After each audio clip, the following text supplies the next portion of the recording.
Magick.me is the world's greatest school for magic, meditation, and mysticism. You can learn everything there, from chaos magic to hermeticism to meditation to how to supercharge your finances and take absolute control of your destiny. In short, you get all of the tools you need to turn chaos into beautiful, scintillating order and master your life. It's incredible. You've probably heard me talk about it on the show quite a lot. But check it out. It's growing fast. And I just want to say, if you're confused about where to start, because I have so many courses there, the Adept Initiative is the place to go. The Adept Initiative is the flagship course on magick.me, and it contains everything you need to know to master the most profound ancient techniques of changing your consciousness and the most modern and cutting-edge tools and systems for absolutely turning your life into a masterpiece.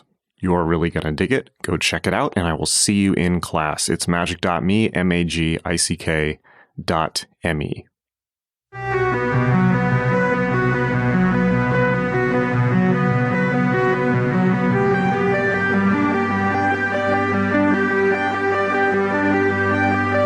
Yes, hello. I'm Jason Louv, and welcome to another episode of Ultra Culture with me. Today, we're journeying into the mystical realm of curanderismo and the sacred practices of ancestral veneration. Our esteemed guest, Erika Buenaflor, MAJD, is not only a practicing curandera with over 2 decades of experience, but also a descendant of a long line of grandmother curanderas. With a rich academic background, including a master's degree in religious studies, focusing on Mesoamerican shamanism, Erika bridges the ancient with the contemporary, guiding us on how to reconnect with our ancestors, shape our lives, and deepen our healing journeys. From the profound trance journeys to the art of sacred gardening, from the rituals surrounding death and grief to the vibrant ceremonies honoring our ancestors, today's conversation promises to be a tapestry of colorful stories, vivid imagery, and deep insights. So whether you're familiar with the world of curanderismo or just stepping into its enchanting embrace now, like me, I had never heard of it before this podcast, prepare to be enlightened and inspired. So without further ado, please welcome Erika Buenaflor to the show.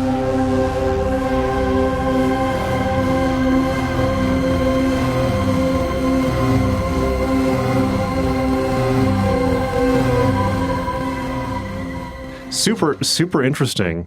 Yeah, wow, twinsies. Yeah, super interesting. This book was full of things I've never heard of, and was full of rituals and practices and all this awesome stuff, including images and photos of a bunch of the rituals you've done in such glamorous places as the Hollywood Forever Cemetery. Why don't we just start off? Do you want to tell the audience a little bit about yourself and your book, which I guess is part of a series, but they're all kind of tied together by the same theme? Yes. So thank you, Jason. Thank you for having me. Mm-hmm. So a little bit about myself. I'm a practicing curandera. Let me back up. Like, what is curandera? What is curanderismo, right? I don't know if your audiences may or may not be familiar with that. So curanderismo, it's essentially a shamanic healing practice that's roots are in the indigenous peoples of the Americas, right?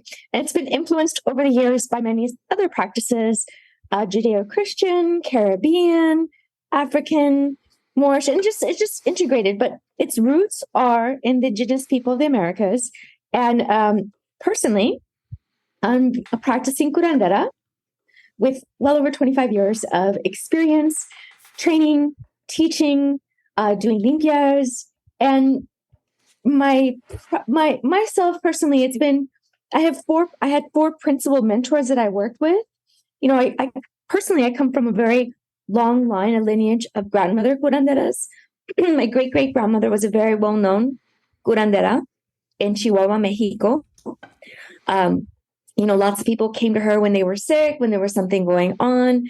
She was very well-known. And, throughout the years, because this is during the Mexican Revolution, throughout the hundreds of years, Mexico became modernized. And those stories of my great-great-grandmother, even though our traditions, I was around that, we're still very common. We drink, for example, herbal teas. There's certain things that we have for illnesses that we associate with, like, okay, take this, for example, chamomile, known as manzanilla in Spanish.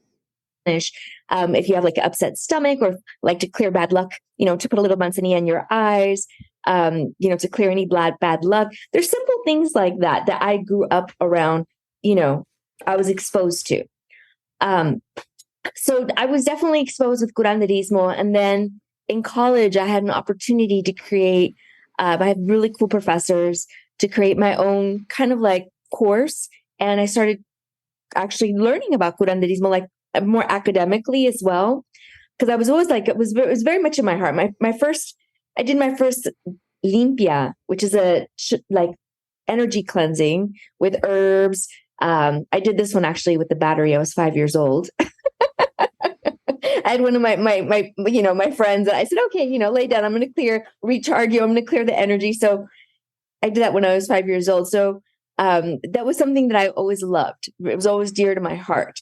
As I mentioned, when I went to school, I was exposed to that. And then later on, I met my first two mentors, because I've had 4 principal mentors that are from the Yucatan, from the Yucatan. And something to know about the Yucatan is that the peoples there, and we say Maya, but there's a lot of indigenous peoples there that don't necessarily, outsiders might identify them as Maya because they have certain historical traditions, but that's something that they've looked at that, but they're not. There's Tetzil, Tetzal, Lacandon. There's various indigenous people with their languages, and they've really held on to their indigenous traditions. They're very proud of their indigenous traditions. So my first 2 mentors, one was from the Yucatec, was very much rooted, spent all of his life in the Yucatan, spoke Yucatec Mayan. And then the other mentor, Barba, she was also familiar with Nahua traditions, which is more central Mexican traditions, indigenous traditions. And she was also versed in Yucatec Mayan traditions. And that also happened the same with my next 2 mentors too, Don Fernando and Malina, which were, years later, I had other 2 mentors. So my mentors were very much rooted in indigenous traditions, and that's what I was exposed to, right? And that's how I learned this practice. And, when I, further out, I also went to grad school too, because I really wanted access to our codices. I wanted to understand what the glyphs meant. I wanted to understand their artwork, my ancestors' artwork. And so I went back to school and I dove right into our records. So my training is both, field, it's cultural for my family, and it's also academic. So that's my background as a curandera. So prior to when the Spaniards came to the Americas, there were hundreds of different indigenous practices where they did divination work, they did healing work, they engaged in different shamanic traditions, including shapeshifting. They helped people retrieve soul pieces that had been lost. They sent soul illnesses. So there's brujeria, witchcraft. So a lot of that, there was hundreds of different kinds of specialties, right? And when the Spaniards came here, basically, if they liked you, they identified you as a curandera, a curandero, somebody who healed. Okay. It didn't matter what you did, because there's a lot of records where, for example, there's this one record where it's a gentleman who was a curandero, and he was a shapeshifter. When you say shapeshifting, what does that mean for you? Shapeshift into an animal. Shapeshift into an animal when he would heal, right? And these are very conservative Spaniards that are talking about these kind of things, that they're like, yeah, he would heal and he would turn into this animal, and that's how he would heal. And he was identified not as a sorcerer, as a shaman, not because of what he did, but because he was liked by the missionary. He was identified by as a curandero. Now, if you were not on the sides of the Spaniards and they didn't like you, you were a sorcerer. You were a witch. So those terms are very much, and a lot of us from, that are Latinx, and other people that are interested in this, we're reclaiming this. We're reclaiming curanderismo because it has been it has been very much imposed on us of what was a curandera, but it is so much involved in so many different magical shamanic traditions. And, as a curandera, you get, a lot of us, we get trained in, me personally, I got trained in so learning and working with so many different kinds of things, including what some would say witchcraft, brujeria. And that's something you learn. You have to learn because you have to recognize spiritual illnesses when people come with you with spiritual illnesses. And it could very much just involve just physical kind of illnesses, learning to work with certain plants and knowing what plants do certain things for the body, how to clear different things in the body. So its roots, as I mentioned, it's a shamanic healing practice. And I use the word shamanic because a lot of us also learn to work with different realms, non-ordinary realms, so we can see what happened to the person. And some would say, okay, you're working intuitively. So it's something that you never stop learning. That's one thing. You're always learning, you're always growing, and it's not like you get a degree, like you get a little certification, I'm done. No, I mean, for me personally, every time we had our place down in the Yucatan, I always took the time to go and study with somebody else, learn from somebody else, learn from how to do certain things, what to work. It's something that we continue working on learning. It's a beautiful trade. Wonderful. I'm curious how what was it that called you to this? You have such an intense personal connection to it, and in reading your book, it's one that developed over time in a lot of fascinating ways that I love to get into in the podcast. But what drove you to this in the first place? Was it a total surprise? Did something occur? Various. I mean, it was something that, like, as I mentioned, I was 5 years old when I did my first limpia, which is, it was like a barida, like you cleanse somebody with like a sweep with herbs. But for this one, I used energy work and I used battery, and I was 5 years old. So it was something, and I knew when I was approximately 8 years old, I got bougainvillea. The bougainvillea was talking to me and telling me, like, oh, take me, put some lemon and some salt and to clear a sore throat. And later on, many years later, I learned that's actually what bougainvillea, that's one of the gifts that they can bring. So it was something that was very much in me, was in my DNA makeup, right? If anything, I fought it to some degree because it was something that, was like in the past in my family. Like, okay, that's something your grandmother did, your great great grandmother did. That's now, but you're going to be a professional. When I met my first two mentors, I was actually in law school, and this was at the time in 1993, there was a hunger strike at UCLA to have a Chicanic study department. And, so we can actually learn about our history, our traditions, and because they were not having it. And there was a hunger strike for that. We didn't get the department just yet. We got the Cesar Chavez Center. But during that time, from that time to when I got to UCLA, there were a lot of walkouts. There were a lot of protests. So I was in the midst of a lot of, and it was also during California where there was this not very nice, I'll say it, nasty governor that was incredibly conservative, very racist, that woke a lot of us up. That was also, I guess, a year after the LA riots. So that was a pretty charged time. Yeah, it was very charged. It was very, very charged. This is during the time, this was in the time when Pete Wilson was in, and he, went, and he was like very much, for backing Proposition 209, 187, and it woke a lot of us up. What were those for non-Californians? So Proposition 187 made any kind of services to immigrants. It prohibited any kind of services aside from emergency services. So basically we'd be here just working, but we wouldn't have access to like basic like healthcare, education, like, okay, you want to just like pay us like less than minimum. Like it was ridiculous, right? It was ridiculous. Thank God the California Supreme Court ruled it unconstitutional. And then Proposition 209 banned affirmative action, which now has been, it's the land of, that's the land of the law now. That's oddly topical. Yeah, I don't want to go off too much on a tangent, but I'm curious because I remember those laws at the time. But what's the legacy of those laws? I guess I don't think they're still in effect, but things have evolved or de-evolved since then. How do you see the legacy of that era?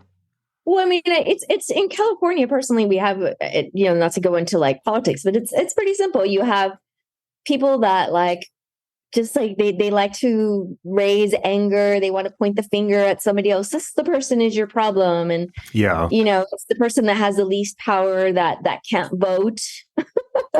Yeah. Although they pay more taxes than anyone here in California. Yeah. And triple the taxes, and they pay for things a lot more because they can't afford the things, so they break and they have to pay for things anyway. They pay a lot more taxes than most people, and they pick our fruits. They pick so we can have nice things on the table, and they're exposed to pesticides and whatnot and horrible conditions, temperature conditions. But that's what it is. So that's the legacy that's still on. When somebody comes in, they want to point the finger at someone, and then it's like they're anti-immigration. As far as affirmative action, well, now we had Trump come in and appoint some justices that now have made now they ban affirmative action. So that's a legacy. Interesting. I am just from doing this for so long and talking to so many people. It's easy to observe that magic is something that people turn to when they don't feel that they have agency or power in other dimensions. Pardon the use of the word dimension, but is that something? If it's interesting that this is coming out of this time period, were you perhaps drawn to this for that reason, or did you met other people who were drawn to this for the reason of feeling locked out or frustrated in the mundane world? Not me personally. I've seen it. If anything, I would definitely say that I was not thinking about that because it was expected in my family that I was going to go to school. I was going to be a professional. My mom and my dad were the first in the families to go to college. So yeah, their daughter was definitely going to go to college and become a professional. And so there was that expectation, right? But in terms of so I was like going to college, but my reason for going to law school and pursuing and becoming an attorney was very much integrated in social justice. Did I work when I was an attorney? Did I do magic and things like that? Absolutely. Okay, so please tell us. That sounds like a good story. As much as you can get away with telling with confidentiality and all of that. Please tell us about lawyer magic. Well, I mean, it's one of those things. It's when I could tell, and I used it because I'm very much I was taught very much with my mentors that. Personally, this is something I was taught, is that we have to know our place. We have to know our place, and we can't determine other people's choices for them. We can ask that, justice, we can ask for justice. We can ask for the truth to come out. So there's certain things that we know, like I was taught of what I could do. So that's what I learned to do in my depositions. And I would do it while I was in the deposition. And sometimes it was really interesting because I think it was like some attorneys would be like they could feel it. How so? How do you mean? They became startled and upset. Like they were making objections where I wasn't saying anything that was objectionable, but they could feel it. Huh. That would, like somebody, there was one time where somebody was fibbing about doing something at a hospital when my client's family passed away. And I'm not going to give the whole entire story, but passed away. And the nurses who I was being very compassionate towards, because I understood they were scared. They panicked. They didn't do the procedure they were supposed to do, but they were fibbing about it. So I was being compassionate, but I was making sure that the truth got out. and the truth got out. But it was just, the attorney was just like, it was like so confused, because like, why is my client, the nurse, like saying something that, I trained him not to say these things. Interesting. And he would like be like objecting. I was like, what is the objection? What is the objection? Why, and it was just very like subtle things like that. There was very subtle things like that. But I eventually like, okay, I'm not really wanting it. Just me. I like doing what I like as a curandera. I did great work. I did great social justice. Thank God I did great work in social justice for a decade. And I love what I do in my practice as a curandera. This is my love. I love working with people. I love helping people realize something that move through things, difficulties, heal through various kinds of traumas on a soul level, on a spiritual level. So that's why I like to use my gifts now. Do you do this professionally full time now? I mean, I know you do it professionally, but is it your full time job? Yeah, wow, since 2012. Okay. So what that's fascinating. Well, actually, 2012 for a few years I did do contract work. So okay. I take that back. I would say maybe I stopped doing contract work maybe like, I would say 2014, maybe 15. Interesting. Yeah. So let's talk about this, because I think this is something that is going to be of a lot of interest to the listeners. I've got a huge list of questions, by the way. So I've got tons of questions on topic, but some of what you're saying is so interesting. I've got to kind of dig into it. I think a lot of people that listen to my show, and I think just people who are in the kind of spiritual world in general, I've heard this story a lot of people who are kind of stuck in the corporate world or stuck in a job that they hate, and they may be very successful. In fact, in most cases they are, but they yearn to kind of leave the corporate world and do something more meaningful, whether that's, being some type of artist, whether that's, in some cases, becoming a yoga teacher, or,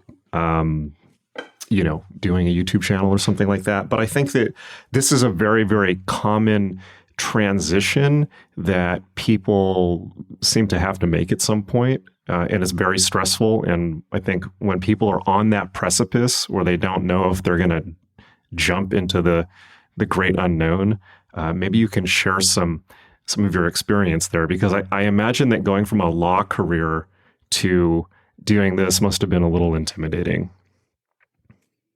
Well, it was something that, because after I met my first mentor, I had already completed my first year in law school.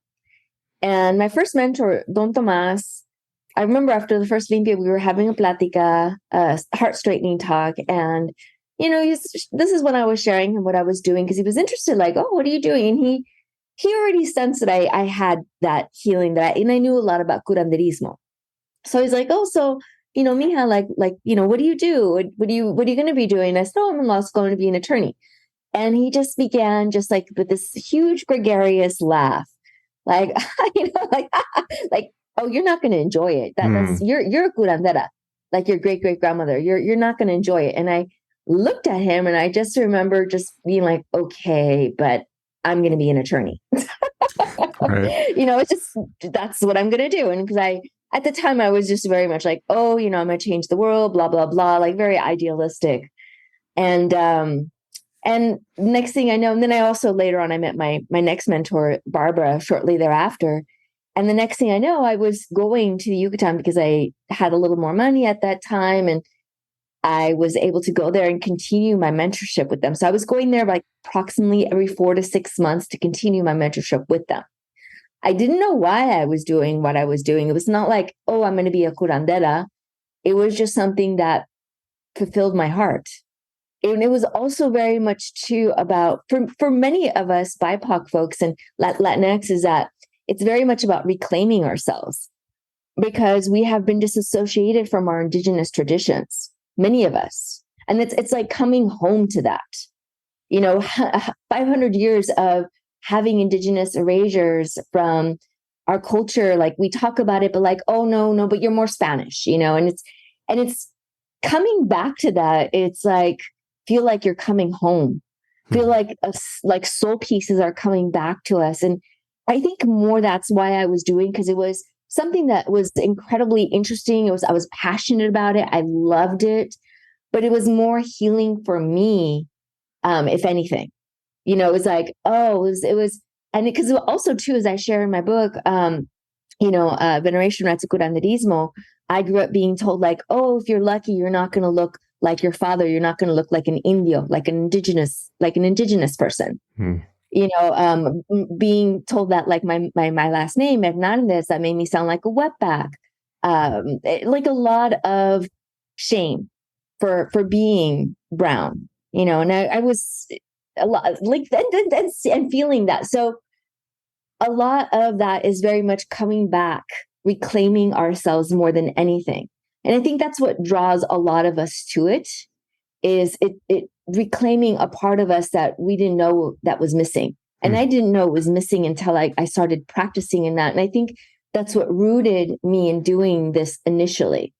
And then the next thing I know, in 2005, and this is when I was already an attorney, and I was still mentoring at that time. I was still learning about these traditions.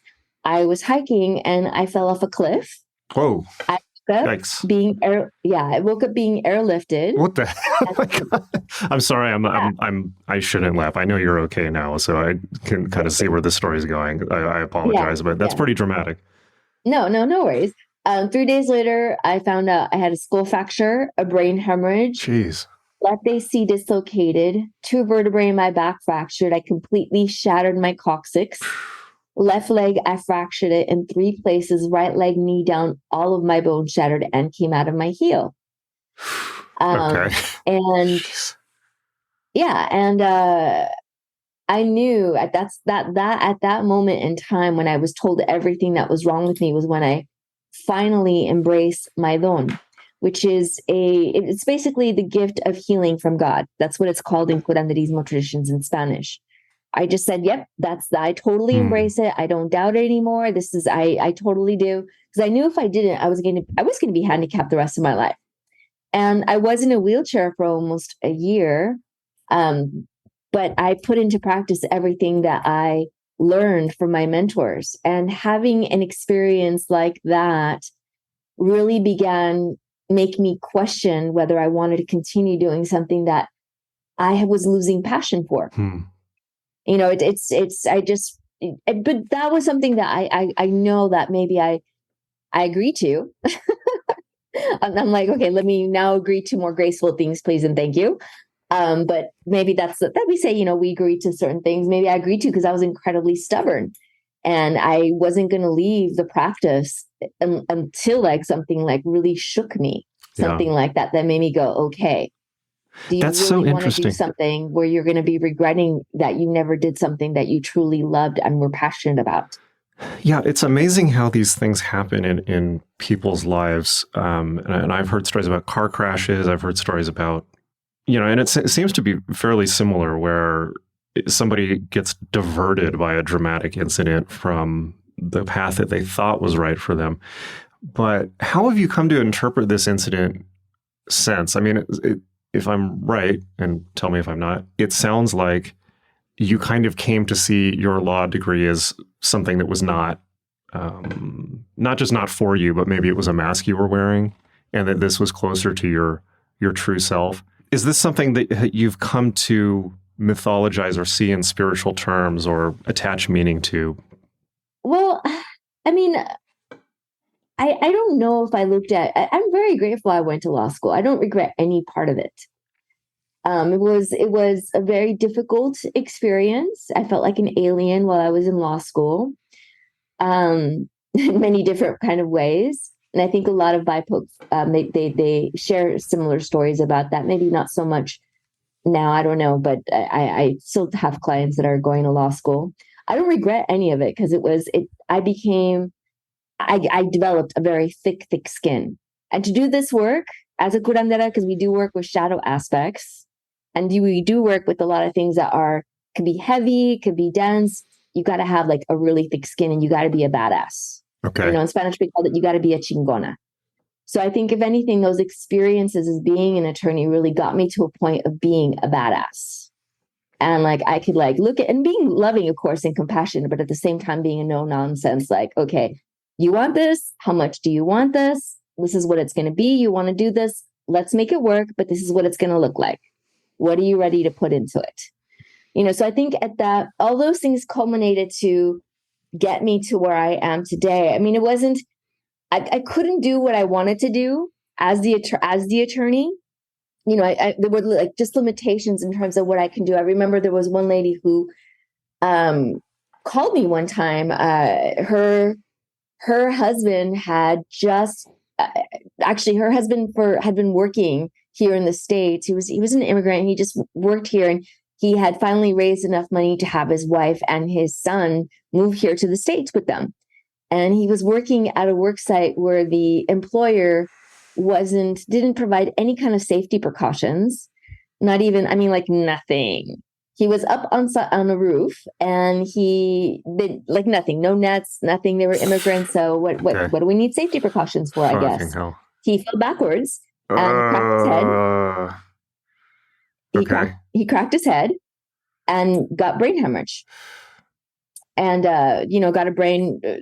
So it was a pretty bad situation. I remember one time his wife, who she was our client, called me, and it wasn't about me as the attorney. It was me because she wanted me to like work with her, to hold space with her, to pray with her. And it was that point in time that I really wanted to like offer her a limpia. I really wanted to offer her a plática. I really wanted to offer her like my role as a curandera and like take off my hat as the attorney and be like, you know what? Let me bring you in for a session as a curandera, but I couldn't do that. So, and that's when it just that very stark contrast of my limitations of what I wanted to do, I couldn't do as the attorney. Interesting. So, what you're talking about a session, and you mentioned some specific terminology there. What is this? What is this a session with you like? I mean, like, what is this practice as you do it? I mean, are you leading people through rituals? Are you asking them to connect with their ancestors? Are you doing healing work? What is the gestalt of what you're bringing to people? So there's different things, but essentially it usually starts with what is known as a plática. A plática in these indigenous traditions was known as a heart straightening talk, that you release what was weighing heavy in your heart. And it's not just like therapy, because when the person is talking, you're allowing yourself to be an open channel. So you get intuitive insight as to what is going on. And of course, you don't interrupt the person, obviously. But you get that insight, and you get an understanding of what else needs to be done. After they share, it's like me personally, what I do is like, okay, this is what I'm getting. This is what I think would be really good. It could be anything from a soul retrieval. It could be anything from a soul release. Maybe they got a piece of someone who passed away, that it's time to let that soul piece go. They're ready to let that piece go because it's weighing heavy. It's continuously weighing heavy on their heart. It could be anything like they want to connect with their ancestors. And it's various different kinds of traditions too. It could be something that to clear a curse, because I sense that there's a curse, to rescript something, and also to provide different kinds of limpias, which could be a cleansing with different kinds of herbs. What we do is we do a limpia also with el huevo, the egg. It can be something that they have a parasite attached to them. And if it's done remotely, it could be something where, I guide someone to do a limpia with them, to do a cleansing, both physically and energetically, and I guide them through it. Because it could be done in person and remote. So it always starts out with the plática, like letting the person release what's weighing heavy in their heart. And then, we share, we get an agreement of like what we're going to do, what's going to happen. It could be a ceremony. It could be like I do a fire rite for them, and they release what needs to be done in the fire. It just varies. And I always get the other person's like, okay, does this feel good to you? Do you want to do this? Is it something that you feel complete with? And we get an agreement. We get an alignment in terms of, is it something that they want? Is it addressing something that they want? And then, I'll get other insights. So it's something that's kind of the gist of it when it's a one-on-one. Interesting. Let's talk about the And tradition. one, Go one ahead. aspect too, Mm-hmm. other aspect too that's a critical thing too is I always give them homework. Always give them homework. And in that homework, I teach them how to do certain things. So, for example, if it's like a velación, which is candle work, I'll teach them how to write a petition, how to do, different formations with candles for different kinds of intentions to address different kinds of things. I'll teach them how to do baños, baths.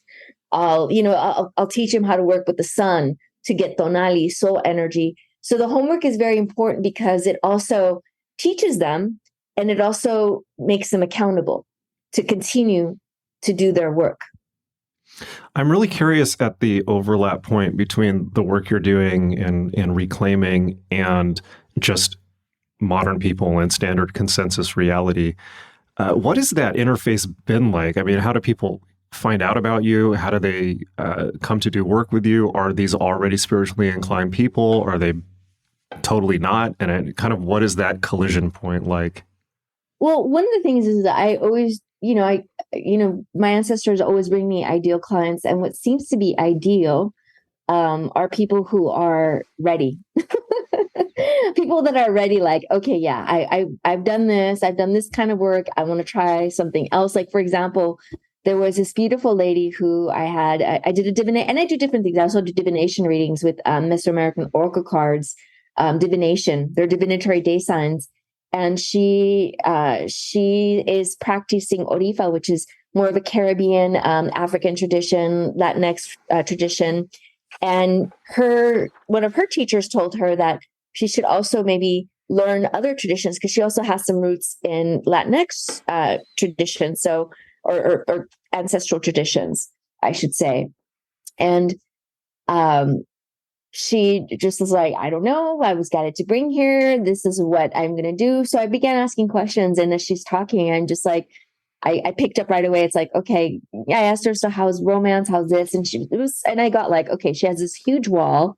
She keeps up this huge wall. She's not going to go on this tradition. And I began talking. And then, shortly thereafter, there was like laughing, there was crying. It was, because I'm very direct and I do it with love, but I'm very direct. I will, it's like, okay, it's an hour. Let's get to it. I'm going to like hit the points. I'm loving, but I'm a very direct person. And, she laughed, she cried. She was like, oh my God, okay, it was something that she didn't know why she came to me, but she was guided to. And she's like, then I told her, I'm like, okay, well, you need to do some soul retrieval work because this experience that you had when you were married and then the shame that you had for what you allowed, you need to welcome and you need to acknowledge her and say that it's okay and heal that part of yourself, because it's not going, if you don't heal that part of yourself, it's not going to permit you to move forward in this relationship.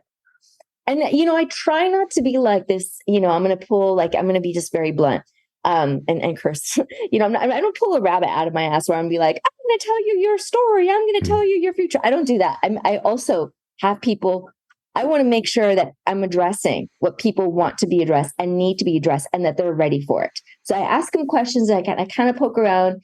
And when I feel that they're ready, I mention certain things. And if they allow it, I'll go deeper. And I go to a space where it's like a dance, okay, what you ready for? Let's dance. And it's kind of like that kind of thing. So whether someone's familiar with this, they may come, I'll ask questions.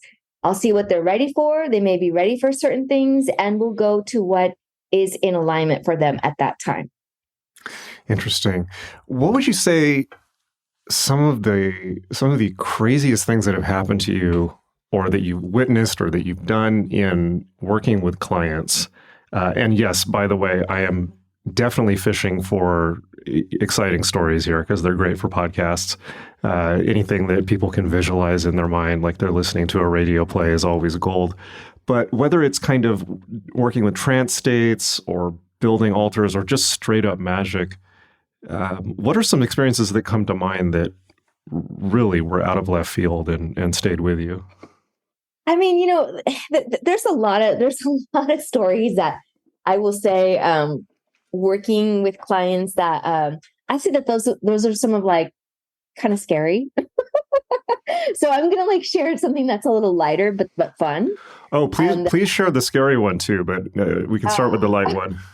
or as much as you're comfortable with. That sounds interesting. Yeah, no, because those scary ones they can ring in something. So yeah, like they're because there's some people that come to me and they have had like some serious traumas, and my door is welcome and it's loving, and it's like, let's do this, let's clear this. So there was one that I share in my book that this is something that was really super cool. Back in 1999, I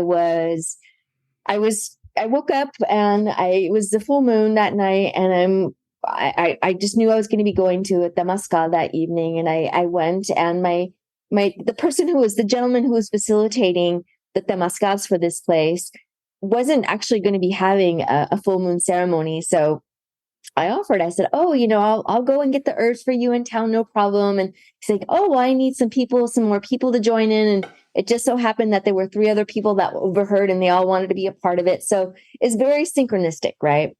And I went there, and I wasn't planning on going shopping. So I think I had like maybe $10 on me, but I had enough to get the herbs. So I went to the store and I got the herbs, and this was back in 1999, where this little town now known as it was known as that as well, but it was a very different little town back in 1999. It was called Playa del Carmen. It's called Playa del Carmen, and it was a very like quiet town. It had one street where all the stores were at, like one main street. There were other stores, but like where the tourists would go, right? And there was like maybe like 2 or 3 restaurants. It was very quiet. It was very beautiful. It was, right next to the Caribbean Sea. It was beautiful.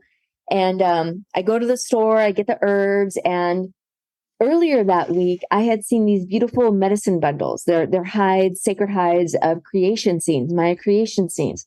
And one of them that I fell in love with was it was relatively small. It was about $75, and like, oh, that's beautiful, that's nice. And I walked into this store that I had never seen, and it was just this amazing store that had all these different rattles and copaleros, which are they're braziers or censers where you burn your charcoal tablets and your resins on. And it had drums, it had different hides, and all staffs, all these amazing, beautiful, sacred tools. And I was just in heaven, right? And I went over to this medicine bundle and I began looking at it. It was an image of the calendar round with all the different Maya day signs and the solar calendar as well. And I began remembering, and I had never studied these signs before. I began remembering what they meant. I began remembering what their alignment was. And the lady who owned the store, she was next to me, and I began remembering, and I began telling her what I remembered.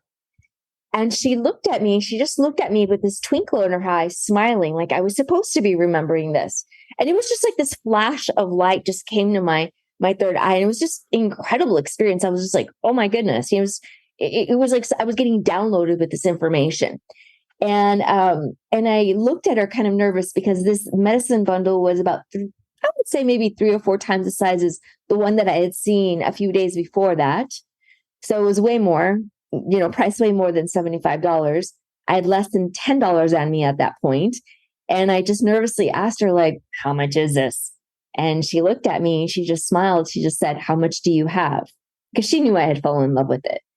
And I pulled everything I had in my pocket, and I had, I don't know, $9 or something in change. And she just said, it's yours. So that night I took it into the Temazcal, the sweat lodge ceremony, had this amazing experience with the full moon. So the next day I go back into town looking for the store to pay her the difference, because this is what these people make a living off of, right? This is their livelihood. Mm-hmm. So I went back to pay her the difference for the store, went back in there with money, and I'm walking up and down the same street for a good few hours, right? And I'm asking people where this store is at. And this is just one street that has one store, like all the stores are at. That store was gone. This was the same day? Did I hear that correctly? The next day. This is the next day. What the hell? Next day. That store was gone. It was gone. And I asked everybody, I was asking people, where is it stored? And everybody was like, no, we have no store like that. Oh my God. That's And bizarre. I was completely sober the whole time too, by the way. Okay. What do you make of that? What I make of that, my ancestors wanted me to have that. I mean, that was like that still is one of my most favorite bundles. And I always go to it. I work with it. You know, I work with it when I do dreams. I do dream work. I put it on my pillow. I sleep with it. I get insight.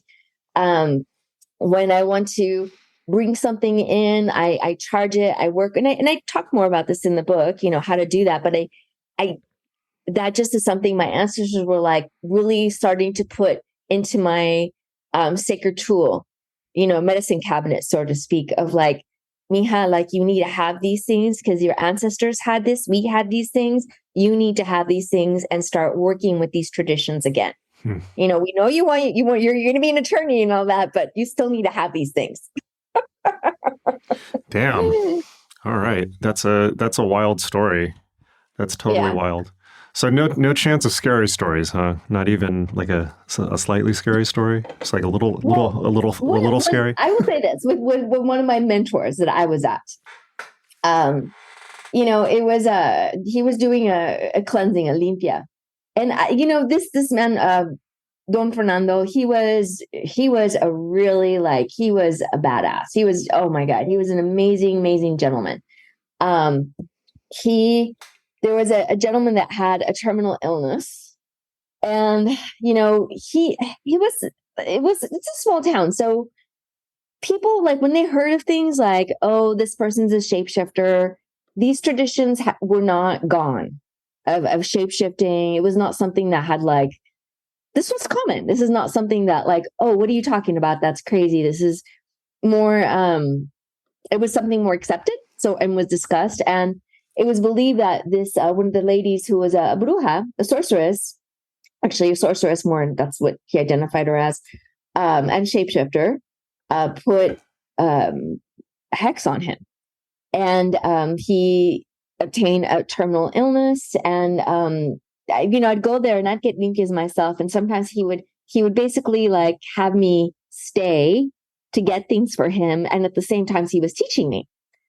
That's how I learned. It was just like, oh, mija, like, can you get me this? Like, I'm going to show you this. You need to be here for this. And okay, so I was there and I was helping him facilitate this fire limpia for him.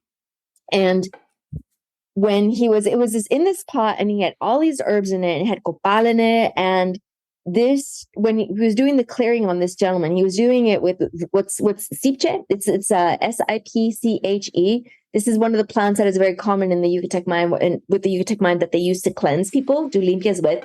And it was a tree branch with all these leaves, and you know he blew. It's called a soplada in Spanish. He blew this cleansing water over him, and then started cleansing him with the sipche, like kind of like sweeping, right? Like sweeping him and cleansing it. And then the fire began burning at the same time too. And when he threw the leaves in there, the fire was like, it jumped like as tall as the gentleman.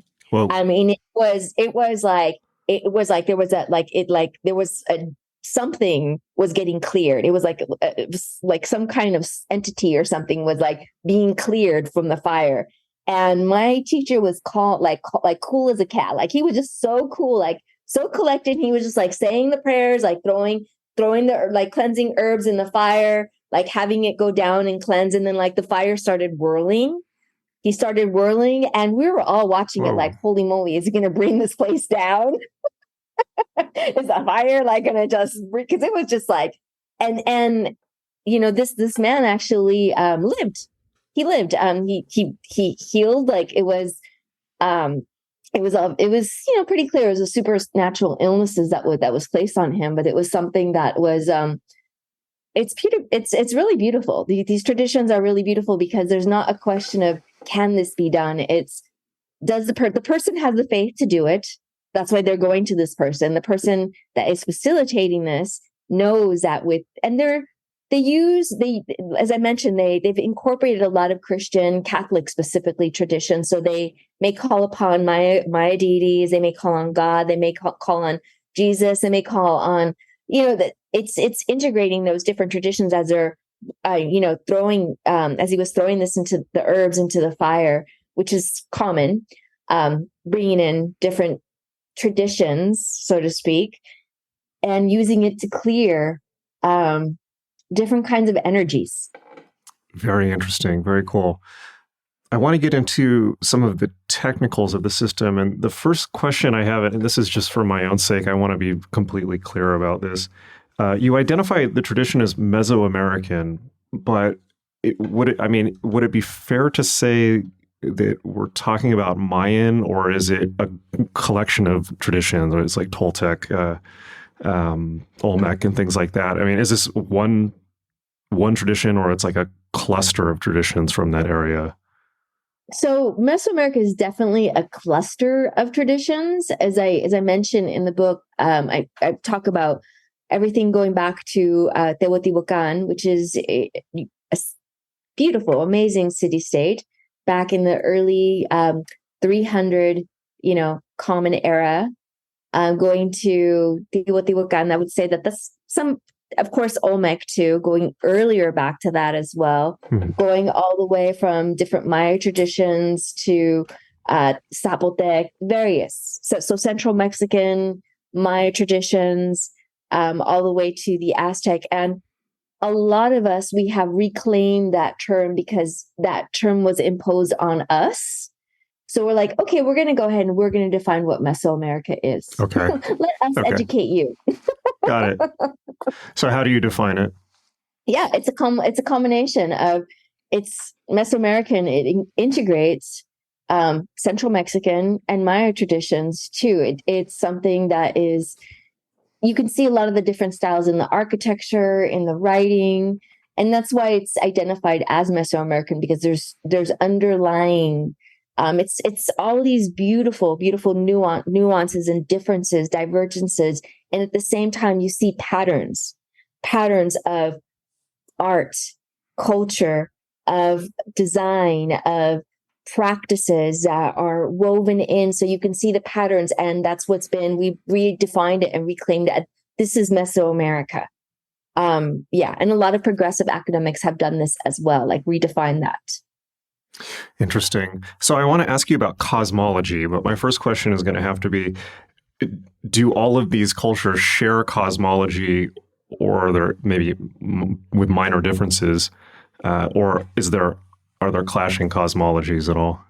Well, can you define what cosmology is? Okay, great. It's used in so many different ways, please. Perfect. Yeah. Well, I was particularly, my ears went up at the beginning of the interview when you said that you wanted access to the codices and glyphs of some of these cultures, and these systems are so unbelievably beautiful and complex and occult, and I mean, I've always been unbelievably impressed by the mapping of time and how intricate it got. I don't know anything about it, but it's I don't know anything about it actually. But I'm basically, what I'm trying to ask you is to talk about the cosmology of the system and what it is, and what the kind of like the gods and the kind of conception of the universe and the big story that is told with the tradition. But I wanted to, preempt that by making sure that if we're talking about one tradition or a bunch, and if there's a bunch of different cosmologies. So one thing to be very to be very, like, just to be very clear about. Mm-hmm. One of the things is that, as I explain in my book, Veneration Rites of Curanderismo, is that ancestor worship was just as important, if not more important, than deity worship. Okay. And there was a lot of conflation with ancestors and deities, right? One could become a deity, like a founding mother or father, and then become an ancestor. One was an ancestor that was also known as a deity. One could be conflated as one or two. Like, for example, there is one mythology that Moctezuma II was one of not the last ruler, but one of the last rulers of the Aztec Empire, Billy the Mexica. And there were various prophecies that came forward. One of them, there was purple galleon that was a bird that came in that had a mirror, so to speak. It was a mirror. They saw it as a mirror, and they saw the Spaniards arriving at the coast when they did arrive. There was also a two-headed man that came and told them that the Spaniards were arriving. There was also a comet that was burning in the sky for a year that prophesied the Spaniards coming. So there were a lot of different prophecies, or just some of the most well-known prophecies that have been documented. And one of the things Moctezuma, too, he was concerned. When you have like your ancestors, when you have all of your most prolific seers telling you that of an impending doom, that they're coming to come and basically change things and uproot your world, you become a little disturbed, a little concerned, right? Or very concerned. Yeah. So he got 60 of the most skilled sorcerers, shamans, like seers, and he sent them to what is known as Coatepocil, which is a place where the ancestors said could still be found. And keep in mind that when we say ancestors, they were also known as deities that were also ancestors. There was not necessarily there wasn't this like very clear separation that we have in more Western traditions. We have a lot of conflations, and like we see things more as energies, sacred energies, than rather there's certain personifications of that and how they mean, but it's a little bit more it's shamanic. It's you're living in a space where you're in a quantum, like you think a quantum reality. You're not necessarily just in one space where things are linear and everything is separate, right? So just keeping in mind when I'm sharing this story, this mythology. So he sends them to Coatepocil, which is the place of origin. And this is where they came. The ancestors are still there to get counsel in terms of what to do about the Spaniards coming. So they go and they go to one of the places in one of the cities of Tula, which is one of the prior cities, the Toltec, and they're looking for the ancestors. They're looking for the 7 caves. They're looking for the ancestors, and they're guided to take a ravine and go across, and they see the mother of one of their principal deities, who is, by the way, to also recognized as a ancestor, as a man in one of the codices. So again, it was a deity, Huitzilopochtli. So this is important to understand, right? Okay, so they go there and they meet his mother, Catlique, who is upset. Like, hey, son, you were supposed to come back here. You left and you went to start this great city, but you're supposed to come back here. And they go there with different offerings, and the mother is not necessarily happy that her son's not coming back, but that was one of the things that she asked. Her son needed to come back. So, the guides that did survive came back with that message, and it wasn't a good message because Moctezuma II wasn't about to uproot the city to go back to Coatepocil, the space of origins. So in this cosmology, what they saw everything originating as what was known as different soul energies, right? And it has different names and different, for example, there's in Nahuatl, they have the soul energy of Tonali, which is concentrated in the head. In a human being, it's also in a human being too, and it's concentrated in the head. They have the Teyolia, which is concentrated in the heart. There's the Ixodel, which is concentrated in the abdomen. And these are soul energies that basically help someone to come alive, to stay healthy. And they are energies that are comprised of ancestors. They are energies comprised of the universe. They are what makes the world go around. They're constantly rebalancing themselves. They're constantly making things grow. They come from the sun. They come from the cardinal spaces. So it's more about soul energies and understanding of how to work with soul energies. And that is also still the essence too of curanderismo. Like to do a barida, there's a reason we focus a lot on working with the head, cleansing the head. There's a reason why we focus on cleansing the heart space. There's a reason why we focus on cleansing the abdominal. Those things are still traditions grounded in this understanding of energy and soul energies and what makes us ill, what can be taken. Like, for example, tonali, when someone experiences a trauma, tonali, that person's soul energies would leave.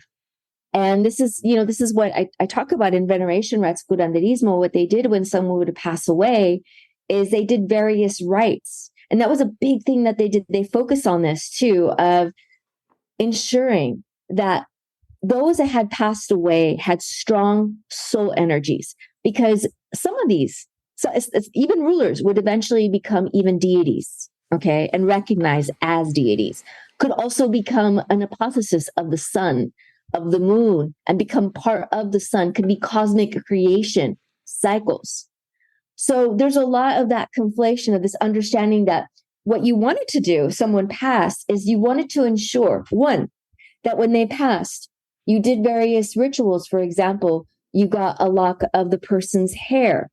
You got a jade stone, and this is something they would put the jade stone over the head to ensure, and they would put it on their heart to ensure that, one, that stone that they could find, that was part of the teolia, that there was a jaguar that could come and take it from you, a soul energy that could come take it from you, and you could trade it off so you could keep your soul energy, right? So they wanted to make sure they did all these various rituals that if you had traumas, they would do a plática to make sure that you would balance any wrongdoings. So you had stronger soul energies in the afterlife, right? And also in their afterlife too, because after you pass away, you want to make sure that your ancestors, your rulers, because ancestors weren't just blood. They could also be vocational. They could be community leaders. They could be various kinds of leaders. They wanted to make sure that they had strong energies, strong soul energies, because if they had strong soul energies, guess what? They could intervene more readily on their heirs, on those who were venerating them on their behalf. So it's the cosmology was very much grounded in understanding of how to work with these soul energies. And there were different days that were charged with different kinds of tonali, different kinds of soul energies. And there were readings that were done that when someone came in at a certain day, they had certain proclivities for different things, kind of like the astrology that we have in Western, to some degree, but it was I don't know, that of course different because it's its own thing. And there was a reading of names too, because if you took on an ancestor's name, you got the ancestor's soul energy. So it was very much grounded in knowing and understanding how to work with these soul energies, how to work with them and how to create with them, how to clear with them. This is super fascinating. Okay. That is all awesome information. What is the role of time in this system, in these systems? How is it seen? How is it worked with? So time. Okay. So time, one of the things that's, I don't know, for me, this gives, I'm a very visual person. I understand things when I see things visually. And this is something that helped me visually to see it, was that their books look like an accordion. Okay. And their stories aren't linear. It's not like, for example, like one that has been around for, that a lot of people have access to, is like, for example, the Popol Vuh, which is a story of creation and recreation. They're not linear, so they don't necessarily start from in the beginning. They may start somewhere in the middle and may go to the beginning, and they go somewhere back in the middle, ending big. So in the sense of, you had two calendars. They had the Maya, for example, they had a long count calendar and they had a calendar round. Everybody in Mesoamerica had a calendar round. They all had that, which consisted of two calendars. One was a solar calendar, which was comprised of 360 days plus 5 liminal days. Okay. So you had that. And you also had a divinatory calendar. In central Mexico, it's known as the Tanapohuali. In Maya, what has been identified by mainly anthropologists, they they took on that term, and a lot of Maya have also reappropriated that term, the Solkin. That's the divinatory. So basically, when their books would have dates, the Maya, for example, had the long count calendar, and they had the round calendar followed by that. The round calendar was composed of, some were composed often of solar, so you had specific dates, and they had divinatory calendar when you had a certain sign, certain things would happen at that time. So they were statisticians in looking at time. They were looking at probabilities, like, okay, when this happened on this date in so many years and so many times, this happened. We had a hurricane, we had we had mildew, we had all our like crops, they died, or we were abundant in this. So they were they looked at time, not necessarily how we look at it in a space where it was just simply linear time and space. They looked at it to understand what are the probabilities of something can happen, and what can I do magically to change that? That is so effing cool. That's amazing. And I've always been fascinated by that. And that was, and I'm even more interested now that you've explained it in more detail. How were they measuring time? Was it based on planetary movements or something else? Or did they measure it? So, they had, for example, the calendar round, they had kin. They had a day. They had that was a day that was, then there are a lot of variances with that too, because I talk about that too actually in my third book. What was a day was different for different peoples too, and what started a day was different too, depending on if you were, working with the moon. A lot of people work more. A lot of the indigenous people, they were people of the sun, so they had more of a 4-quarter period where they they based it off from when the moon came, when the moon set. So they based it on that. Some of it did. So it wasn't necessarily the same with everybody. Some of the things that we see, some patterns you can say, undergirding patterns within all of it is that there was definitely a recognition, because they lived by the sun. Everybody did. And, the moons were very much also prominent too. But the moons, there were longer phases. There was a waxing moon, waning moon. The sun was coming out every day, right? So the moons, they had their specific phases. So they structured a lot of their rites, a lot of what was done. So they may start it at a certain part. Some of it, they started their day at noon. Some of it, they started in the morning. So it didn't necessarily mean, but it was basically around the sun. It was very much around the sun of, and that's how and the different periods that also changed too with the different people. So, but what we do see a thread there that they definitely paid attention to what was going on with the sun. That 365 days or 360-day solar calendar, was that developed in isolation? It was before European contact? Yes. That's really interesting. That's incredible. Or maybe not. Maybe everyone's just clearly observing and paying attention to the same thing. Yeah, and that actually goes back. That goes back to mine. Then they had the long count calendar that went back to the Olmec, and so yeah, that goes way back. Our calendars go way back. Interesting. So that moment of violence and cultural collision where the Spanish arrived, what was the clash of realities there? Was it just straight up conversion by sword, or how did those two cultures interact and over what time period? Because I imagine that's a pretty complex story. But I'm interested. I'm most interested, because that's just way too big of a question. I'm most interested in the magical and cosmological aspects of just two radically different outlooks on reality colliding.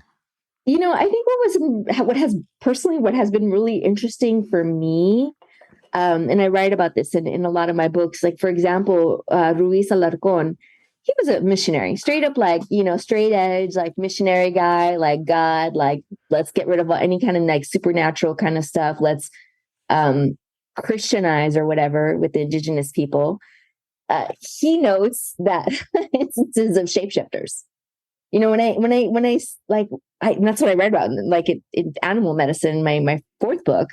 a lot of instances of noting from these very straight edge, like missionaries, when they would see these miracles happening, when they would see elements happening, when they would see famines happening, when they would see, they tried to quell it, but it was something that, like, when they're talking about, like, no, this is going on, but there was it was really hard because when they came with airborne strain of syphilis. So 90%, it was airborne. Yeah. What the? Yeah. Okay. Yeah. It was airborne. That's horrifying. 90% of the population died in a decade. Damn, that makes COVID look pretty good. That's horrifying. 90% of the population died in a decade. Jesus. Sorry. So when they wrong word choice. Sorry. Yeah, no, Absolutely. It was horrific. It was horrific. When they came, there were a lot of people that were not happy with the Mexica, aka the Aztec, because when they came in, the Aztec were not the nicest of folks. They were amazing. They were brilliant, and they were prolific sorcerers. And they practiced a lot of sacrifice and things like that. And not a lot of people were happy about a lot of their coming in and like really they were amazing warriors. And that went hand in hand with being amazing sorcerers as well. And they rose in power incredibly quickly. Like people that were living off of a marsh built this amazing city very shortly. And not a lot of people, indigenous people, were happy about that. We're happy about living under, not happy about paying taxes, they weren't happy about, they still got to keep, it was not like how we conquest here. It was nothing like that, where they still got to keep their traditions and things like that, but they got heavily taxed for different things. So when the Spaniards came, that was one of the things that got their attention. They were one of the diplomats, Malincin, that was the tongue for Cortez. She also was one of the ones that didn't like necessarily the Mexica. She knew Nahuatl. She knew various Maya languages. She helped translate. She garnered a lot of help for the Spaniards, because if it wasn't for the help of the indigenous people, the Spaniards would not have made it. It was one specific battle, specifically known as La Noche Triste, the sad night, where they got tumbled. But it was because the indigenous people fed them, clothed them, took care of them, brought them to aid. They prospered, and they felt like, oh, we're gonna, because their understanding of conquer and conquest was very different from the Spaniards. The Spaniards are like, we're going to come here and take all your gold and, break your system. They weren't used to, it was two different worlds, very opposite worlds. It was just completely foreign, right? That's why I asked. That's why I was asking about that collision. It was a completely foreign type of in that sense of how they came in and what they did with the peoples. And it was very different. In that sense, of course, war is war. War is always brutal, but so they helped the Spaniards, and they fed them, they clothed them, they joined forces with them, and they helped bring down the Mexica. So when they brought down the this was after 90% of the population had died. This is during that time. Okay. So you have hundreds of people dying a day. Wow. Hundreds. And the worst part about it too is that because of it was different kinds of, it was not just syphilis. There were different, because they came in with a lot of, Europe had gone through a lot of different plagues, and they came in with a lot of those things, but they had, antibodies to that, right? Their body had gotten immune to a lot of those things. And they came in with a lot of different kinds of viruses that the indigenous people had never been exposed to. So one of the things that was done is that they did a lot of water limpias, baños, and they bathed regularly. They bathed at least twice. Most of them bathed twice a day, because that was part of their ritual. And the water also became infested with the viruses. So their own rituals, they started dying from that as well, because the water got polluted with those viruses. And so we have hundreds of people dying, getting, and you can see the pictures in a lot of the codices of people like just having like bumps all over their faces, different kinds of measles. I mean, it wasn't just like one virus. They would get one virus at a time. They would get like measles, chicken pox, you name it, at the same time, and syphilis. Here you go. You got a whole bam. It wasn't like one virus. You were exposed to like maybe 5 viruses. Take your pick, right? At a time. That must have been painful and awful. Yeah, absolutely. No, it was. And like it was, and this is what was a lot of seers were seeing. That's why, Kadika was like, you guys need to come back here. Like, there just needs to be a restructuring of everything, So from the Mesoamerican side, how was this perceived? Was this seen as the end of the world? And how were the Spaniards perceived? Well, when Cortes came, as I mentioned in the book, when the Cortes came, he proclaimed that, hey, I know your ancestors told you we were coming. Because that was something that, as I mentioned, ancestor worship and deification was just as important as deity, and I would say even more important to a large degree. So he came and he asserted that, and that giving him like some kind of this is what it is, and they're okay. So he claimed this to legitimize his position, right? We're supposed to be here. We're going to bring in a new world. Yada yada, and that's what he's claiming. And a lot of people they kind of know what he's saying is true, but at the same time they're not going to do anything. They're not going to like lay over and not do anything about it, right? So and it was foreseen. It was something that was happening. So after they lost the battle, after the Aztec fell, it just brought a lot of terror to a lot of people, and the people that were not nobles, that were not worthy of, because a lot of people did align themselves with the Spaniards because they thought, oh, if I align myself, I'm going to be okay. But they weren't, because most of the people they actually enslaved them.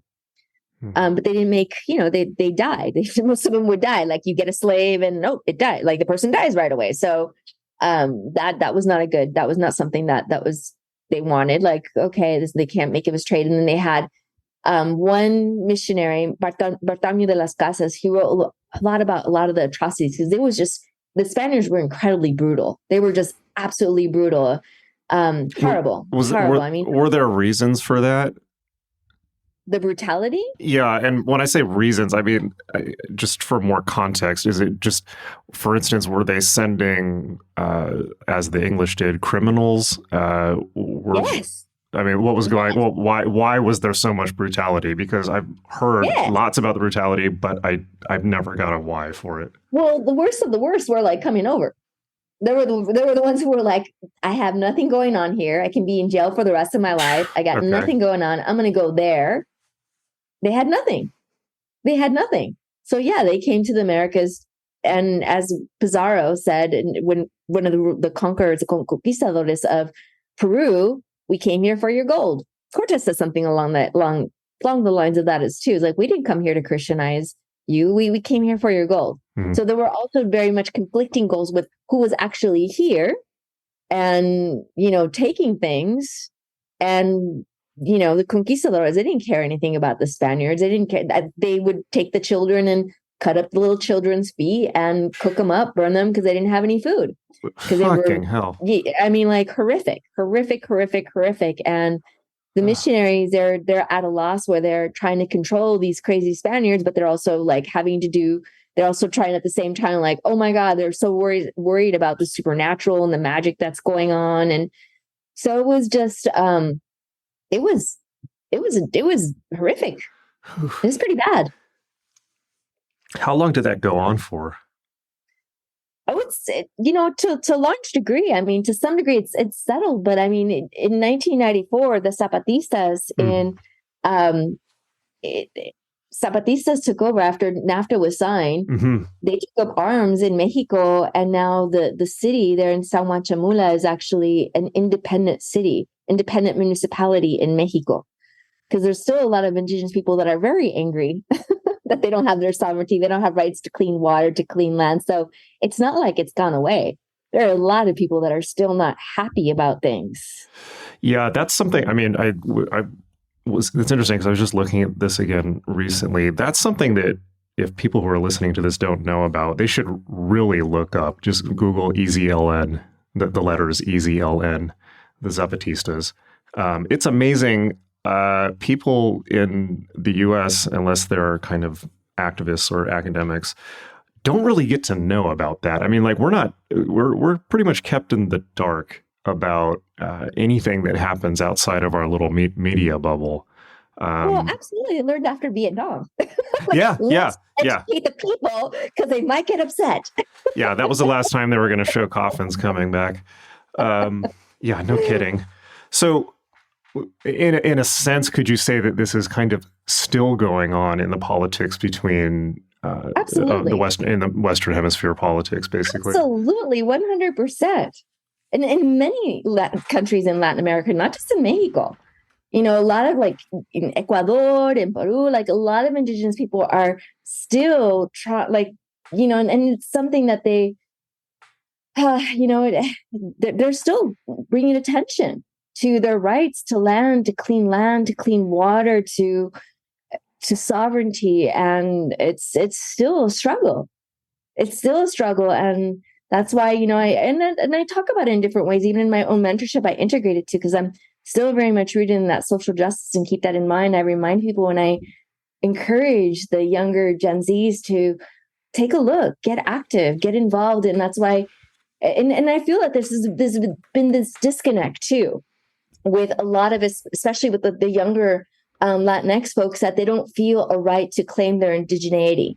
Why? Because and I feel that, back when I was in grad school, the term, for example, and I discuss this in my book, the term appropriation was not a bad word. The term appropriation was like, hey, let's look at culture. The way cultures are developed, some of them, it's like pretty brutal. Some of them, it's a sharing. Some of it, it's learning. It's different kinds of ways of doing things. It's like, even for example, the Romans, they took a lot of the Greek culture, they appropriated a lot of that, right? Mm-hmm. They didn't do necessarily by war. They're just different kinds. Culture is a complex way, dynamic. It's developed, it's built. But for example, in 2010 in Guatemala, there was what's known as a Pan-Maya movement. There were different leaders of Guatemala that came forward, and also, curanderos, curanderas, parteras, midwives, healers, different leaders indigenous leaders that came forward, that said, you know what, we are going to go ahead and reclaim that term Maya. Maya is from the Yucatan, okay? Yucatec Mayan, these were like, this was one. It was the anthropologists, the Spaniards, and a lot of people that said, okay, everybody's Maya. You all have this, similar architecture, this similar artwork, so y'all are Maya, right? But it was these people that said, we've been, they were the Quiche, they were like different groups of people that said, we've been identified as Maya. We're going to go ahead and take that term Maya, but we're going to tell you what that is. So a lot of you have this too, and this started spreading like wildfire, because I started like inspiring a lot of indigenous people in a lot of different countries to reclaim their indigeneity, and also people too that were like for example, like me, like Chicana, that were, I'm old school. Like I came from the Gen X generation where we were very much in your face. We didn't cross the border, the border crossed us. Like I'm Chicana, I'm indigenous. Like that's my roots. We weren't scared to like claim our indigeneity. But at the same time, that's also what, like, for example, myself too, when I got out of school, I graduated summa cum laude. I became a labor organizer. And I became involved with the ECLN. I became involved in a lot of these things because I felt very much connected to my indigenous roots. I wanted to reconnect to that as well, and to the peoples that were there. I didn't feel disassociated from it. Can you talk about that period of your life? I mean, particularly working with EZLN. I mean, as much as you want to share on a podcast, of course. But what was going? Was that in the U.S. or down there? I mean, and what were you doing? Well, it was basically like, one was bringing up, like making sure that they had access to, one was making sure that people knew what was going on so they can keep that land sovereign. Okay. It was talking about it. It was raising monies for it, sending monies down there. I went down there later on. Okay. But during that time when I was a labor organizer, I was working. I didn't come from money, so I wasn't like able to travel. Okay. At that time. And plus when I did go down there, I was doing mentorship. So I got involved in that way of, as I said, with social justice. When I went there, it was to learn about the indigenous rights. It was also to learn about more of the healing aspects of it and also raise awareness to that. So it was this space where it was very much intertwined with the social justice, with the healing work. And my goal was, okay, let me learn about limpias. Let me raise awareness about this. And I was working with some of the leaders because I was working, and the thing is also too, the Mexico would make it very difficult sometimes to cross into the lands. So you had to be like, oh, I'm going to Palenque. I'm going somewhere nearby, as a tourist, because they didn't want gringas, they didn't want Mexican folks that were helping them too.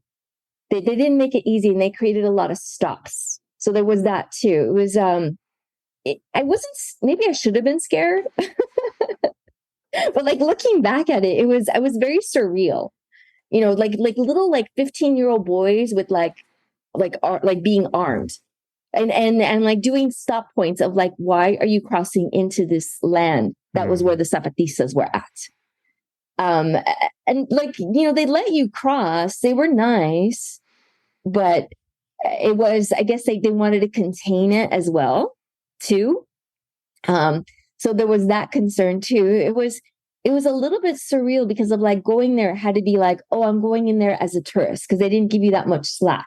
If you were a tourist, if you were an activist, yeah, you weren't going in.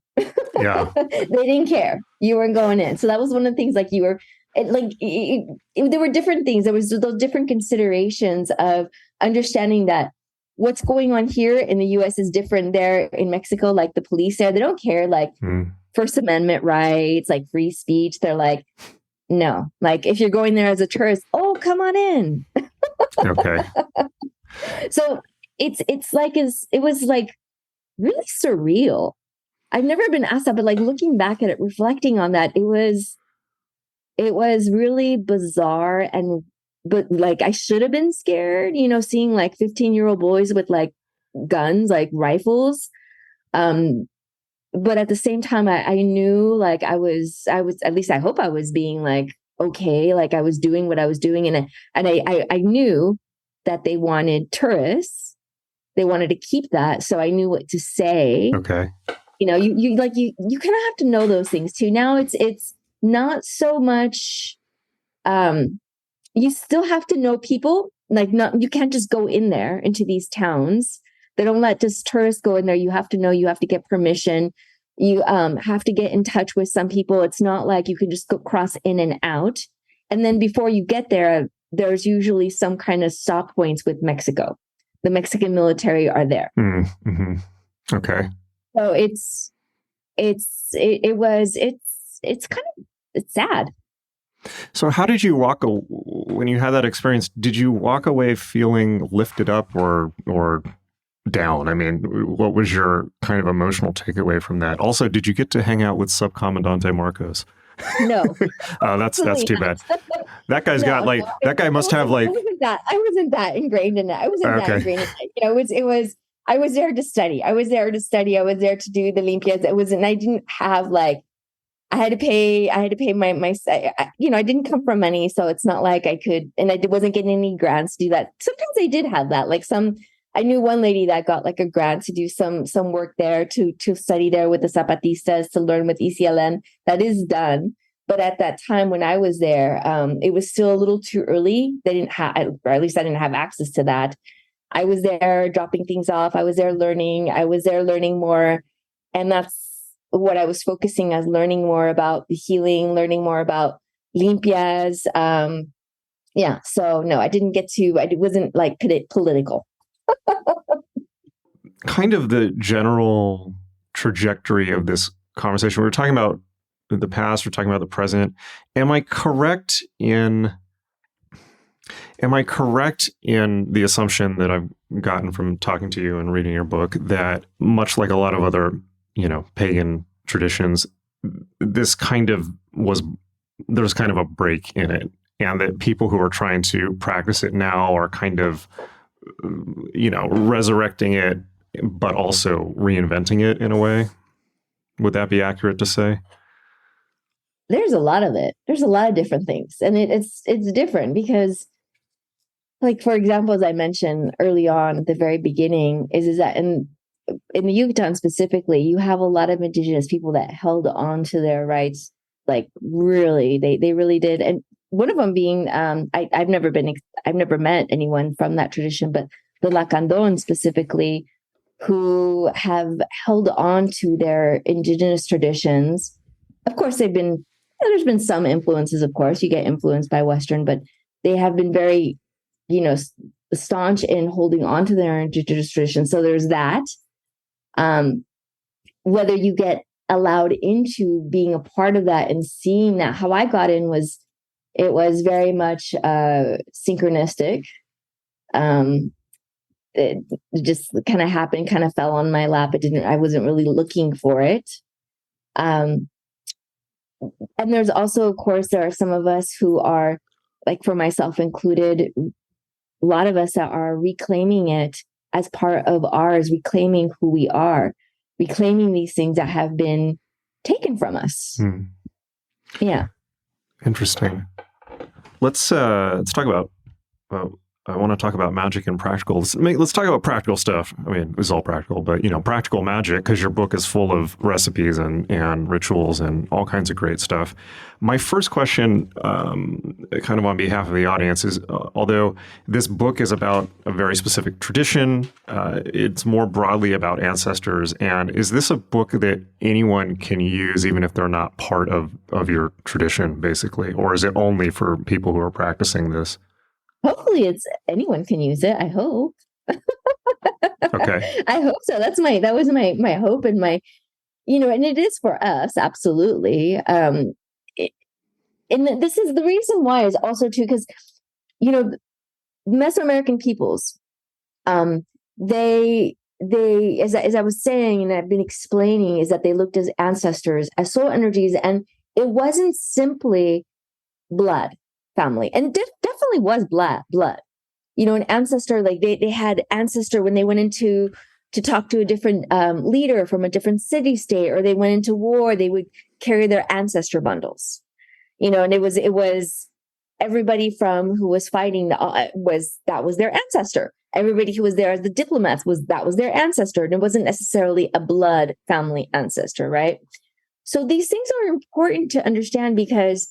And I feel that it's something that's beautiful in many, is that a lot of these understandings, these rites of working with these sacred energies and how they looked at them and how they strengthen those connections with their ancestors, is that you can have cultural ancestors. And all of us have been affected by colonization. And colonization has looked different throughout the hundreds of years of, who has been the colonizer in different countries, in different places, and everybody has been affected by colonization. Everybody, whether you're BIPOC or you're not, doesn't matter. Everybody has been affected. So there has been a lot of us who have possibly, to some degree, been disassociated, or possibly they want to expand and enrich their cultural understandings of not just beyond their blood family, but are connected. For example, maybe they're interested in their Nordic traditions, and they don't feel that connected to their great-great-grandfather, great-great-grandmother, but they want to understand Nordic traditions generally. Mm-hmm. So I feel that a lot of these rites can connect a lot of different peoples to what you're connected to as a cultural ancestor and work with those sacred energies. That it's not just limited to, I feel that these histories are fascinating. These rites are fast because I ground it in that. I ground it in that because one of the things that I do mention is that I do integrate these histories, and I state where they come from, because it is a process of decolonizing these histories. Mm-hmm. I'm not just going to say, oh, well, this is what we did. I'm saying, no, this is what it's found in the grave with this, I give specific examples, like various different examples, and I ground it in that as decolonize. I feel that's fascinating.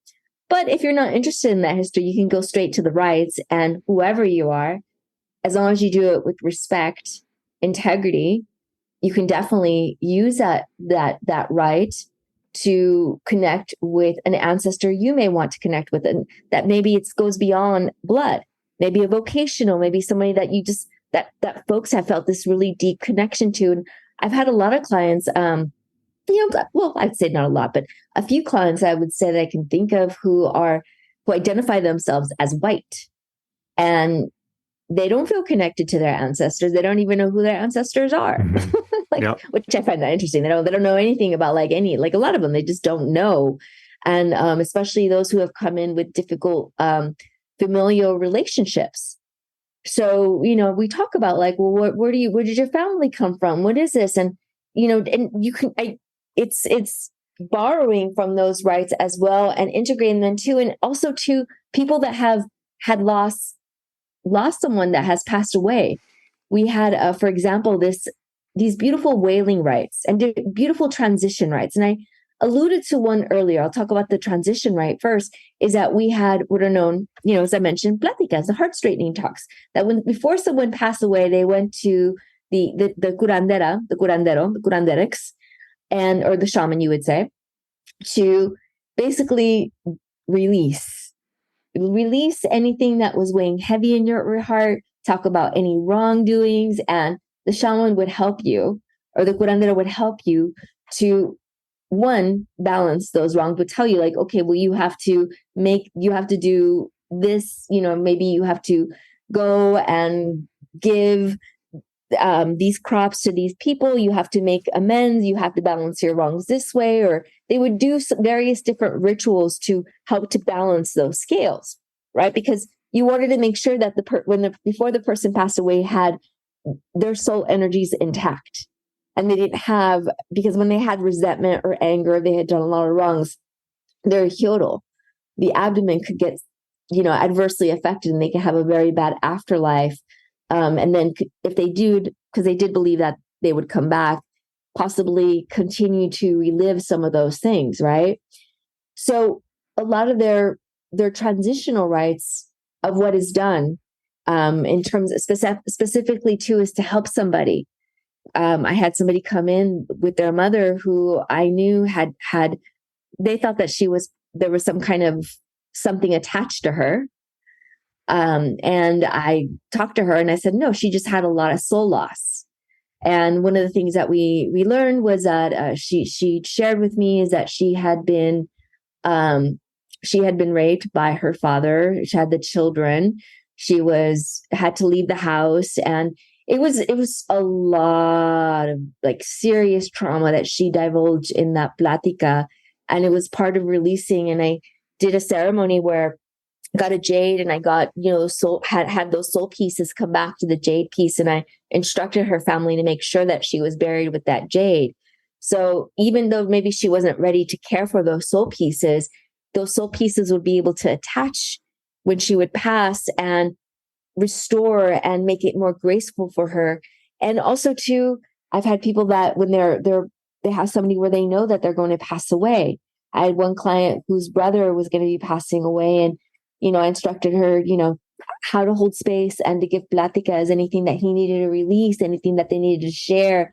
And also she gave him a baño, a cleanse with water, with rue, with lavender, with basil, and cleansed him, and talked to him, and doing things that, because in Western traditions, how we handle death generally is very, it's very problematic, I would say, just to put it nicely.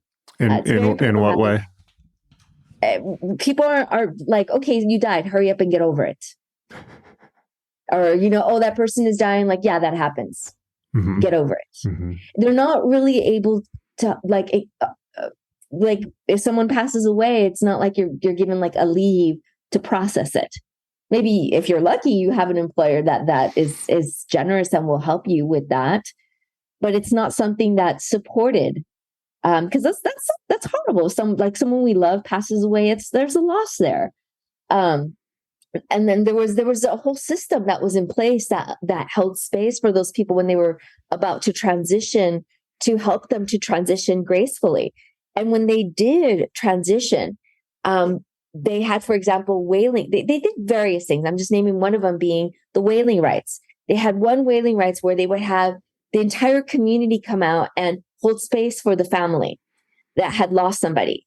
And that family would come out and would, for example, if it was the husband, would come out and be dressed in the vestments, the clothing of that husband, the accessories, the whatever it is that they were wearing, and they would be dressed in that, or they would be carrying them, and they would wail, not cry.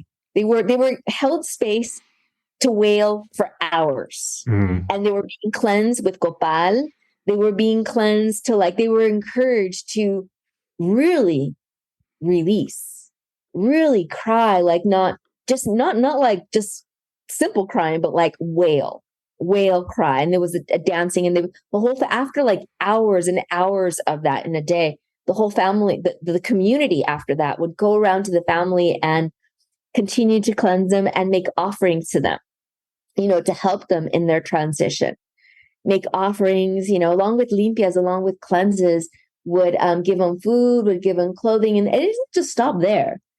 But those kind of things, I feel like those rituals, those grieving, those passing rituals are so, and it was very interesting because when I started writing the book, I had so many people come to me for that. And and it wasn't just people that were passing away from COVID, it was various kinds of things. And it was my ancestors saying these traditions aren't something that you're going to just be writing in a book. Share these traditions, share these ceremonies. And I began doing that with a lot of my clients and helping them and helping them do it. And I just saw it in them. And one of for example, my client whose brother passed away, when she was saying the eulogy for him, she was crying and stuff, but she was a rock for her family. She was holding space for her family, where everybody was crying, holding space for them, because she had already had those processes with me of crying, of grieving, of processing it in a way that was a space of what do you need to process this? What do you need to grieve? It's almost and it's I feel that a lot of times too, when people initially come to me and they talk about a death, they began, one of the first, if they cry, one of the first things they say, they're sorry for crying. And I look at them and I say, honey, please cry. This is the space for that. This is part of the purging. This is part of the limpia. Please cry if you need to cry, to encourage people in those rites, and to do it in a way that's beautiful and ceremonial, that people have a space to release the heaviness from their heart. And also, if someone is transitioning, is to hold space for that other person that's transitioned in a beautiful way that we honor. And of course, there's always, you're going to miss that person, you're going to love that person, but in a way that feels lighter, in a way that feels healthier and more loving for everybody involved. So I feel that these ceremonies, these traditions, are not just meant for BIPOC, for Latinx. It's something that can be helpful for all of us. So if a client comes to you and says they want help connecting with their ancestors, or I would say, becoming involved in this work, but maybe let's just keep it to connecting to ancestors to be specific, what would you tell them? Well, one, I would begin to asking them, because for example, one lady came to me and that's what it was, sometimes people don't know. A lot of people have not been associated. Some people are, some people can give a deep, deep line of what their ancestry is, their DNA, and they have pictures of all their great-great-grandmother, great-great-grandfather, and that's beautiful. They have all of that. And I'll ask them, is that who you want to work with? I'll find out that, what is it who they want to work with? Is it, or an elder that they have in there? So I find out that. And if there is, and I'll give this example, that I worked with somebody who didn't have that connection. She had a little bit of that connection.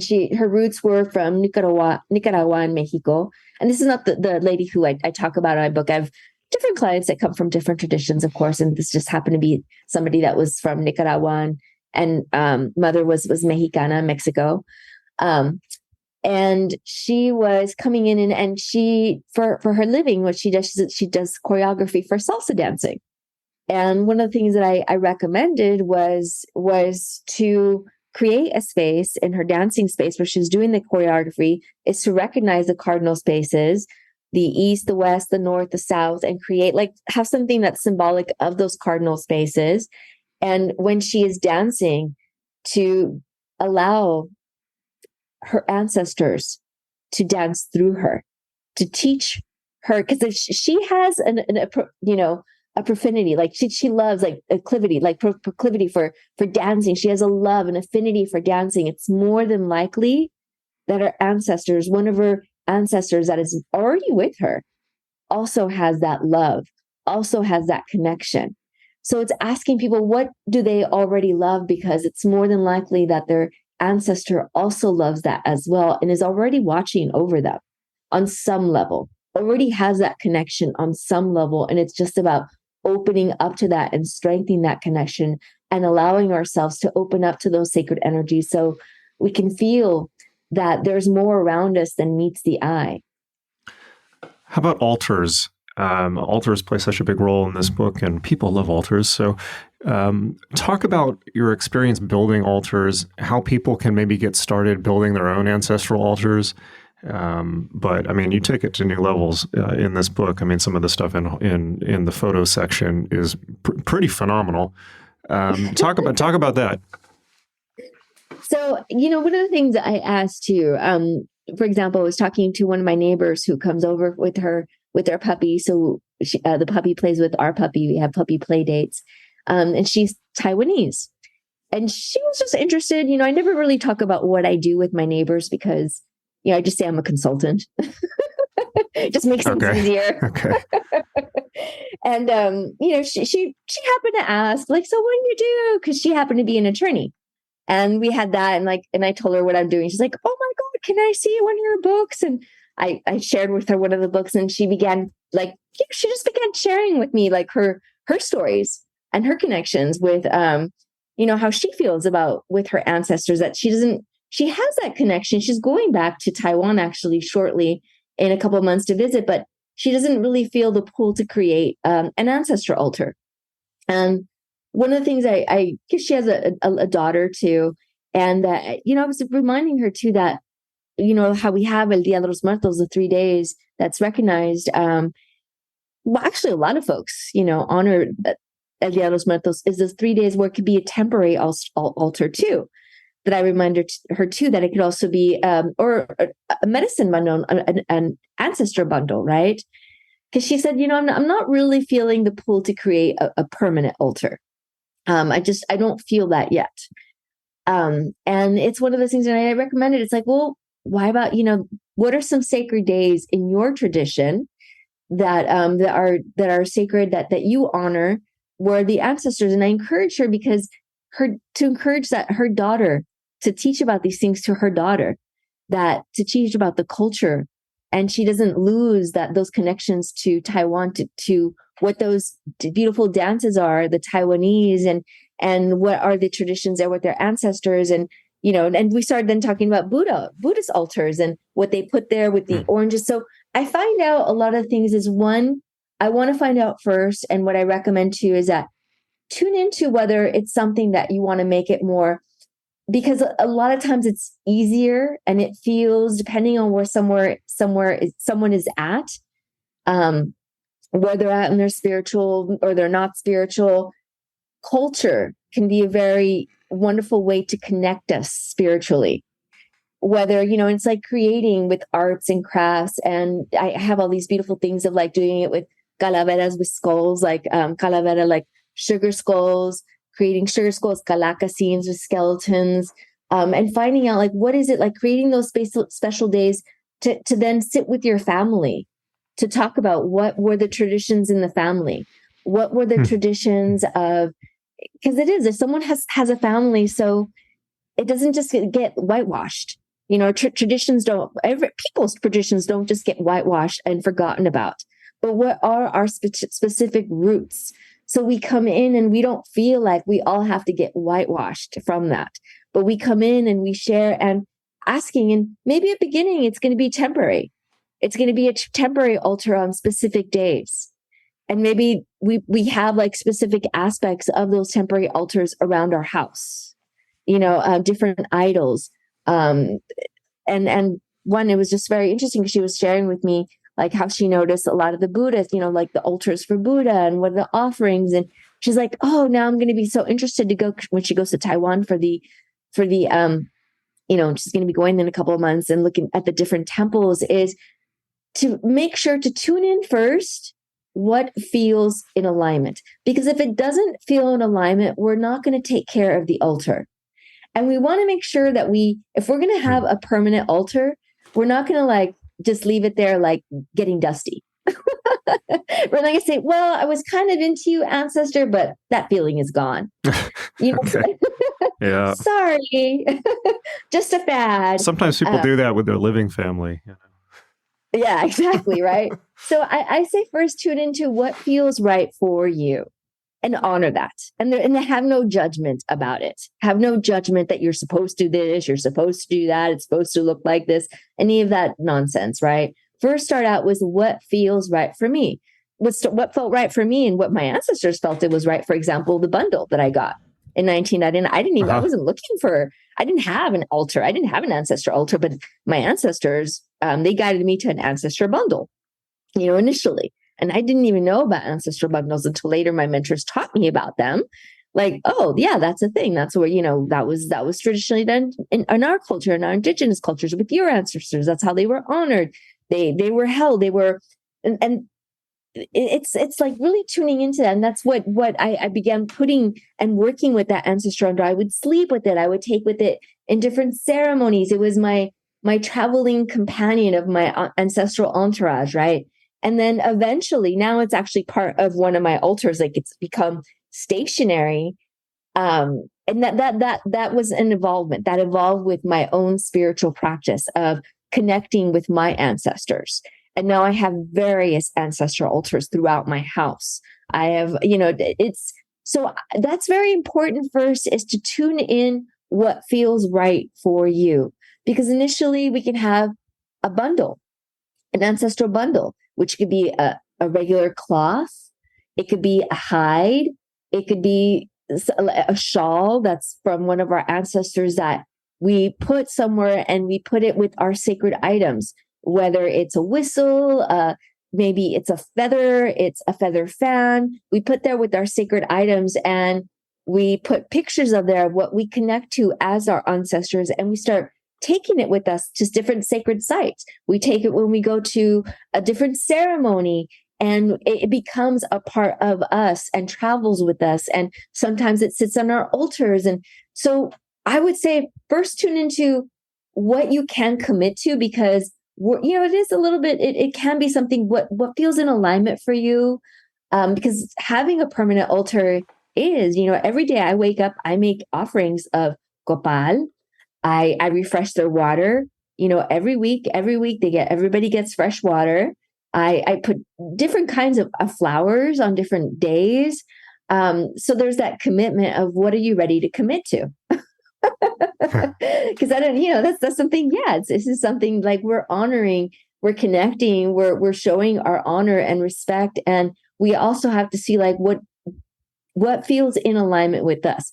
Is it a medicine bundle, an ancestral bundle that we're carrying with us that is, travels with us? Is it a temporary bundle that is more premised more on our culture and honoring those ancestors on particular days? And maybe we take it apart and we put it in different parts of our house. Or maybe it's a permanent altar that stays permanent, where our ancestors sleep, where our ancestors rest, where they always have a home, where they always have, and they can get fed by our smoke, our offerings, our ofrendas, and they always have that. We care for that home.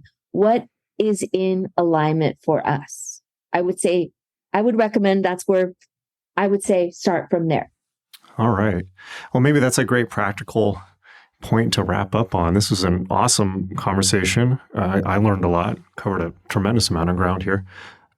How can people find out more about you, get your books, and find out more about your work?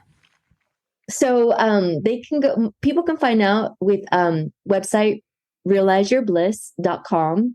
And if they go to the very bottom, they can see all my social media handles. I'm very active in my Instagram page, and I post TikToks every now and then, my videos, and I'm active on Twitter too. So if they want to connect with me there as well. And my books, I would say you can find my books, like most bookstores, they have them. If they don't have them there at the store, of course you can, order it online and they'll get it for you. And please and thank you for first supporting your local bookstores, because they are very important pillars of our communities. Yes. So I'd say first go to your local bookstore, and if they don't have it there, order it there on their line and they can always get it. And then of course at the larger ones, Amazon and Barnes and Noble, they have it there. Absolutely. Yeah. But that's my little spiel. I'd like to support our stores. I don't want them to go extinct. Absolutely. All right. Well, thank you so much for being on the show. I feel like there was a ton more we could continue covering, but we're at that 2-hour mark. Thank you so much for taking the time to be on the show and share your wisdom. You're so welcome. Thank you so much for having me.